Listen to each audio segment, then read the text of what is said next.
15 বছরে আইন শৃঙ্খলা বাহিনীকে বিগত পলাতক পতিত ফ্যাসিবাদী সরকার সবচেয়ে বেশি দলীয় ইনস্ট্রুমেন্টে পরিণত করেছিল আইন শৃঙ্খলা বাহিনীকে।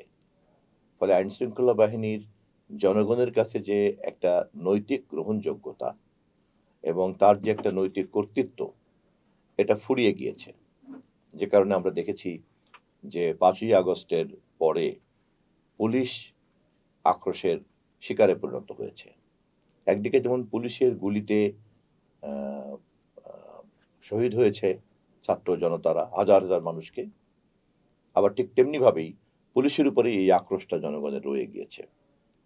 একথা খুব পরিষ্কার যে এর জন্য নিশ্চয়ই পুলিশ প্রতিষ্ঠান হিসেবে দায়ী না, কিন্তু এই প্রতিষ্ঠানকে তারা যেভাবে দলীয়করণ করেছে এবং পুলিশের পরিধান পরিয়ে, পোশাক পরিয়ে, ইউনিফর্ম পরিয়ে দলীয় অনুগতদেরকে দিয়ে তারা যেভাবে হত্যাযজ্ঞ চালিয়েছে, ফলে এই দায় দায়িত্বটা এখন প্রতিষ্ঠান হিসেবে পুলিশের ঘাড়ে পড়ে গিয়েছে। আমরা ভেবেছিলাম অন্তর্বর্তীকালীন সরকার এই বিষয়টিকে খুব গুরুত্বের সঙ্গে বিবেচনা করবে, কিন্তু এক্ষেত্রে খুব দুঃখজনক হলেও সত্য যে অন্তর্বর্তীকালীন সরকার এখন পর্যন্ত এই বিষয়টিকে, পুলিশের মর্যাদাকে এবং পুলিশের গ্রহণযোগ্যতাকে ওই পর্যায়ে আনতে পারেনি। এখনো দেশের আমার মনে হয় না যে শতকরা 60-70 ভাগ পুলিশি অ্যাক্টিভিটিস আবার অন ট্র্যাক ফিরে এসেছে, এখনো আসেনি। যে কারণে বাংলাদেশ জাতীয়তাবাদী দল সহ অন্যান্য দল, বিশেষ করে যেহেতু বাংলাদেশ জাতীয়তাবাদী দল তৃণমূল পর্যন্ত সংগঠনের বিস্তৃতি আছে, জনবল আছে, ফলে আইন শৃঙ্খলা বাহিনীর এই দুর্বলতাটাকে কাভার করার জন্য আমাদেরকেই কিন্তু ভূমিকা পালন করতে হয়, বিশেষ করে বিএনপির নেতা কর্মীকে, তার অঙ্গ সংগঠনকে। 5 তারিখে হাসিনা পালিয়ে যাওয়ার পরে 8 তারিখে ডক্টর ইউনূসের শপথ নেওয়া পর্যন্ত সরকারবিহীন ওই পরিস্থিতিতে বিএনপির যে দেশব্যাপী বিস্তৃত সাংগঠনিক কর্মকাণ্ড এবং দেশনায়ক তারেক রহমান ভারপ্রাপ্ত চেয়ারম্যান হিসাবে তার যে নির্দেশনা, এটাই কিন্তু ছিল ওই মুহূর্তে দেশে শান্তি শৃঙ্খলা বজায় রাখার একমাত্র অবলম্বন। ফলে আমরা এই সমস্ত প্রেক্ষাপটকে মাথায় রেখে ভবিষ্যতে সরকার গঠন করার সামর্থ্য যদি ভোটাররা আমাদেরকে ভোট দিয়ে দেয় এবং সর্বশক্তিমানের করুণায় যদি আমরা সেটা তৈরি করতে পারি, আমাদের অগ্রাধিকারের মধ্যে সবচেয়ে বড় অগ্রাধিকার হচ্ছে দেশের আইন শৃঙ্খলা পরিস্থিতিকে জনবান্ধব করা। একটা ফসলের বদলে কি করে 3 ফসল 4 ফসল করা যায়, বর্তমান ফসলের বদলে কোনটা আরো বেশি অর্থকরী ফসল, আমার ওখানকার মাটি, জলবায়ু কোন ধরনের ফসল উৎপাদনের জন্য উৎপাদন বান্ধব হতে পারে, সেটাকে কৃষি বিজ্ঞান দিয়ে বের করা, কৃষি বান্ধব কতটা সেটা বুঝে নেওয়ার ব্যাপার, এবং কৃষকদের জন্য যে সমস্ত সার, কীটনাশক, অন্যান্য কৃষি পণ্য বন্টন করা হয় সেটা সঠিকভাবে বন্টন হয় কিনা, তারপরে উৎপাদিত পণ্য যাতে সঠিক বাজার দর পায় সেভাবে একটা নিয়ন্ত্রিত বাজার ব্যবস্থা, কৃষি বান্ধব বাজার ব্যবস্থা, একটা সাপ্লাই চেইন তৈরি করা যায় কিনা, এই সবটাই কিন্তু একটার সঙ্গে একটা রিলেটেড। পৃথিবীর যে কোনো দেশেই কৃষি উৎপাদন যেমন খাদ্য নিরাপত্তাকে নিশ্চিত করে, আবার একই সঙ্গে কৃষি পণ্যের মূল্য এতই কম যে মানুষের জীবন ধারণের অগ্রগতির সাথে সাথে একজন কৃষক সে আর কৃষি পেশায় থাকতে চায় না, কারণ এর চাইতে অনেক কম পরিশ্রম করে অনেক বেশি উপার্জন করা যায় অন্য পেশাতে। ফলে কৃষিকে যদি ধরে রাখতে হয় তাহলে এখানে সাবসিডি দেওয়া ছাড়া কিন্তু কোনো উপায় নেই। তো এটা আমাদেরকে মাথায় রেখে রেখে চলতে হবে, কারণ আমাদের দেশ যেহেতু কৃষি নির্ভর দেশ, ফলে এখানে আরও কি কি ডাইভার্সিটি আনা যায় প্রোডাকশনের ক্ষেত্রে, প্রযুক্তি কি করে এখানে যুক্ত করা যায়, কৃষি বিজ্ঞানকে কি করে উৎপাদনের সঙ্গে যুক্ত, এবং সর্বোপরি কৃষকরা কি করে ন্যায্য মূল্য পেতে পারে, তার জন্য একটা আধুনিক সময় উপযোগী বাজার ব্যবস্থা এবং সাপ্লাই চেইনটা কেমন হতে পারে, এখানেই আমরা মনোযোগ দেব।